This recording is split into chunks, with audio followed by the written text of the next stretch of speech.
Made some additions to your staff. Why don't you talk about that a little bit?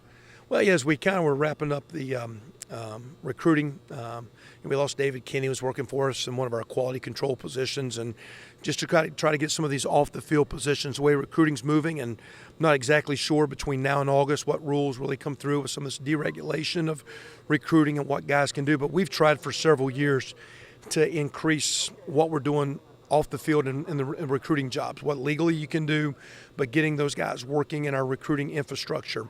Linwood Ferguson is still with us. He's our director of on-campus high school relations and recruiting, whatnot. We've added Charles Boyd still with us in a quality control position that's basically administrative, non-coaching spot. He does help us in some special team breakdown work. He cannot coach, but he'll be working in the recruiting field. We've added two guys. We've added Herb Haygood.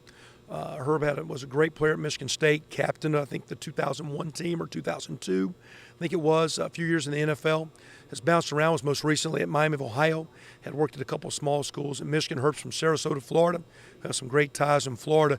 He's going to basically take Coach Kinney's spot, David Kinney's spot, in that kind of assisting the off-the-field recruiting, and excited to have Herb Haygood with us. The other thing we've done, we lost an administrative position, kind of a clerical spot, and I've kind of reorganized our staff. I've hired a young man by the name of Danny Breyer.